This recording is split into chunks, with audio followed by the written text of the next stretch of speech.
Good morning from a bright and sunny Thruxton. In the background you'll hear the British touring cars doing their practice laps. We are up, we've had a nice relaxing morning. We're going to grab the kids and go and have a look at the action on the track. We arrived last night around about 7 o'clock. It took a little while to get into the campsite, and once we were in we noticed that our pitch is really quite small. Normally there needs to be a 3-metre gap, and that's for fire and health and safety regulations, but we are shoehorned into this pitch. It's alright because we're amongst the camping, it's a lot of fun. Sorry, the noise is going past again. It's a lot of fun, but it is a bit tight, and I really don't want there to be any kind of fires around. It looks like it's gaffer taped together. I reckon a tin opener would be able to do that as well.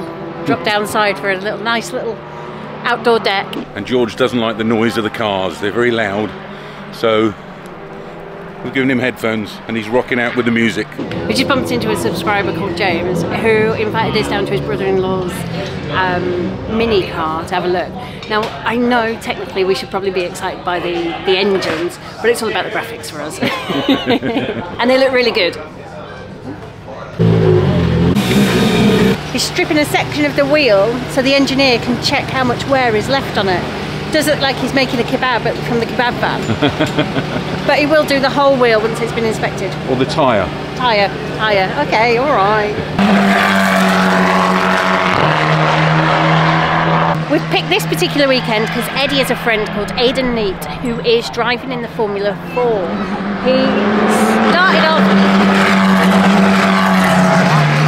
He started off way down the pack, but has got faster and faster and is currently in 3rd for qualifying for the next bit of the race. Aidan's just gone in and I've got hay fever. Bloody British countryside. This weekend we're trying out our new smoker. It's a Traeger Ranger and it's a pellet smoker. It's a portable one, although I'll tell you what, it is fairly heavy. So I'm going to get some pellets in here, get it heating up and cook some meat. So we filled the hopper with some pellets. Well, we certainly put a few in there. I don't know how many we're going to go through. So I'm fairly new to this. So who's got one of these? Who's got a pellet smoker? Get in the comments. What do you like cooking on it? We've got some, what do we got on it, love? 2 boneless pork leg joints with a rub. Salt, sugar, paprika, garlic, black pepper, chili pepper, sunflower oil and cane molasses. So it's a lot of sugar and some paprika and garlic. Top tip was to wrap this drip tray with tin foil to save the mess, right? And we definitely are doing everything to save this. New leggings, Linz? Yes, new leggings. More leggings. Summer leggings, I think. Nice and bright. Very bright and colourful. We've got 2 boneless pork leg joints going on there. And let's leave them cooking for hours and see how they come out. Okay, that lunch was lovely. Thank you, my love. All right, me and Ed are off to see the touring car racing. We'll leave you with the smoker. See you later.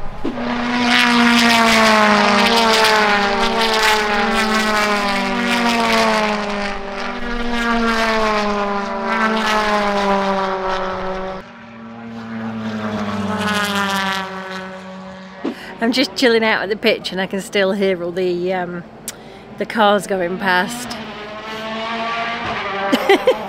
So noisy. Got my Kindle and a cup of tea, so I'm all good. Side by side here with the pulses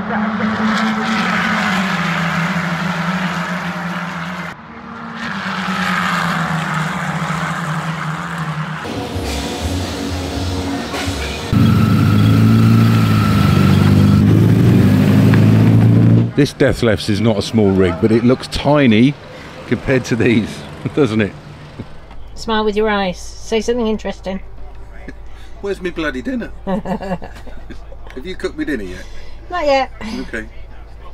Because we've had the pork leg on the barbecue thing for most of the day, I just need to do a simple side dish. So today I'm going to do coconut rice. All I need is a few easy ingredients. Let me show you. Rice, some mixed herbs, coconut cream that I got when we were on holiday in the summer last year, I think, some sweet corn, an onion and some chicken stock.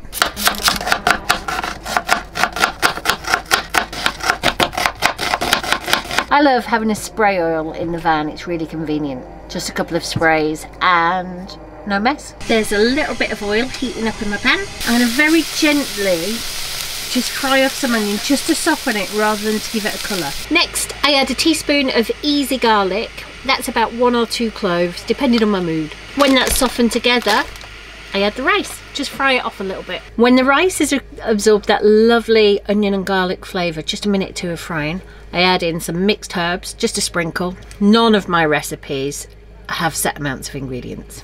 Then it's a matter of adding the coconut cream or coconut milk, whichever you've got, and enough liquid that it covers all of the rice and goes up to about there on your finger. That will be enough to make really delicious.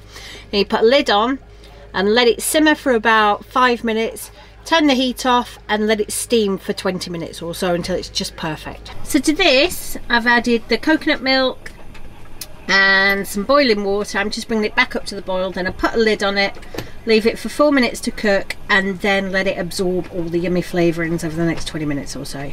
How's your cooking recipe coming on? I forgot to add the chicken stock. Maybe I'll just write it up and put it on the website instead. Okay.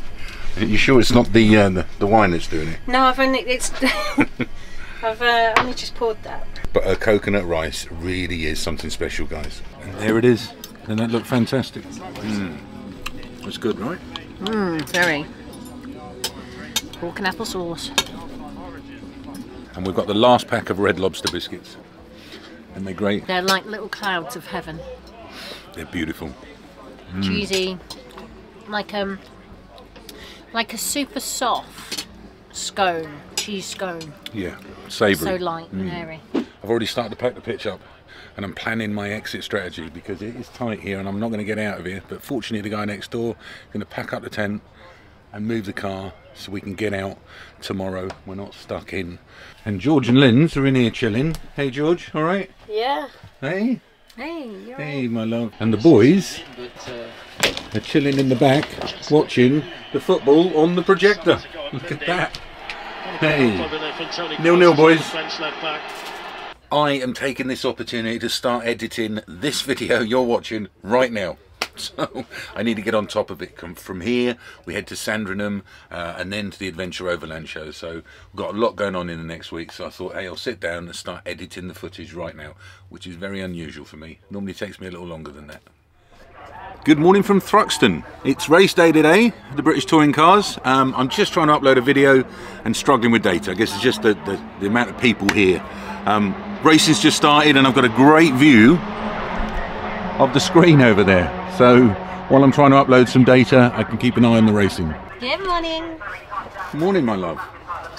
From here we're heading to Sandringham, where we've been invited with the Camping and Caravan Club for tea. So interesting. I like to think of it as tea with the Queen. Taking tea with Her Majesty. I'm sure she won't be there, but Sandringham Camping and Caravan Club site, we've not been there before. And I hear it's very nice. So yeah, we've heard lots about it actually. Several of our friends have been there and enjoyed it, so that'll be excellent. nice. So that's where we're heading after here. So that'll be the next video for you guys. I was worried I was going to get out of here, but fortunately he's packed up his tent and moved his car for me, so I'll be able to swing the motorhome out of here and get out of here. That's my exit strategy anyway. So Steve and the boys have gone off to watch the rest of the race, and I don't really care about racing, so I'm going to turn this place back into its travelling glory. He's got a bigger camera than me, look.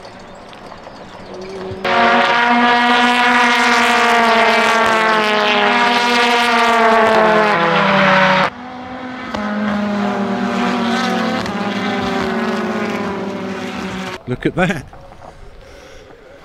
Fantastic. Love it. How cool's that? Well, what a great weekend at the races. Huh? We've had a lovely time, yes. It's been awesome. British touring cars. I haven't been to British touring cars for probably around 8 years. Listen to that noise. Oh, someone's rolled. Oh. It's on his side. It's good we can see the screen from here as well. But what a weekend. Loads of people. I can't believe how many people are on race day. It was quite quiet in respect yesterday, but there's tens of thousands of people there must be. It's absolutely heaving. It's a great family day out. This morning, me and Ed took a walk around the track and they're off. And the crowd's behind me. Look at the crowds behind me. It is heaving here. First lap of the touring cars. Here we go.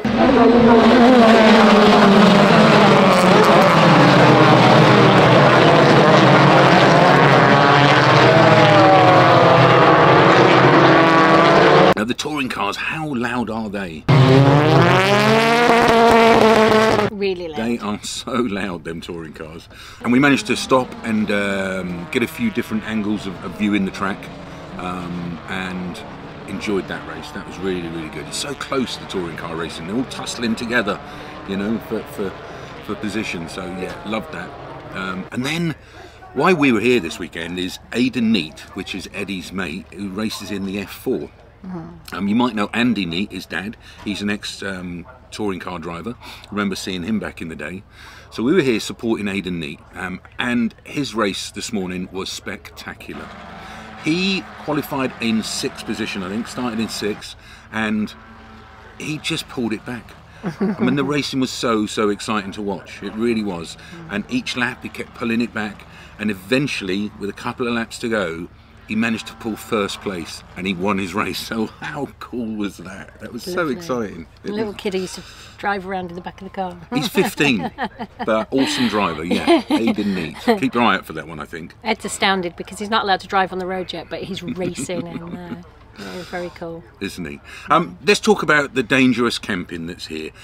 Yes, it's close-knit, but they do bigger pitches, to be fair. I just saw the measurements and thought, well, I can fit on there, but didn't kind of realise how crammed in we were. I know you're meant to be, I think, at least 3 metres apart. But we felt in amongst the action, and just, it's good to be. So to be fair, next time I should probably just pay for a bigger pitch. And I think we were quite lucky because the people next door to us in their tent have packed up early this morning. If they'd not packed up, we would be here another day. Yeah, we wouldn't be getting off. We'd be staying. Yeah, we fit on the pitch, but getting off the pitch is going to be a challenge with this. But there's enough room now. He's moved the car. There's enough room. We're going to get off the pitch. Electrics. Just want to fill you guys in on electrics. We've had a nice bit of sun. We've been off-grid this weekend trying out our new electrical system.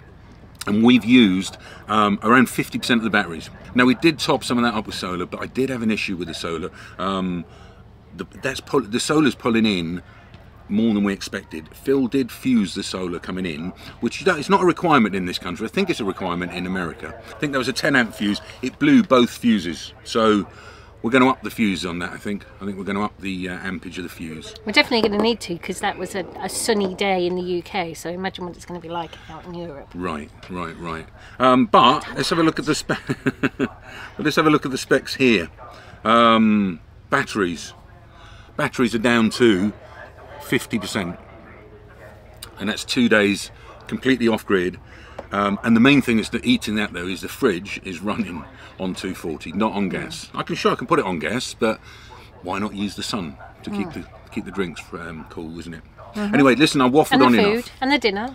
And the food and the dinner. Anyway, we have waffled on enough. We're going to wrap things up. We're going to pack this pitch up now, and we're going to head to Sandringham, where we're going to have tea with the Queen. Well, not with the Queen, but certainly on her estate.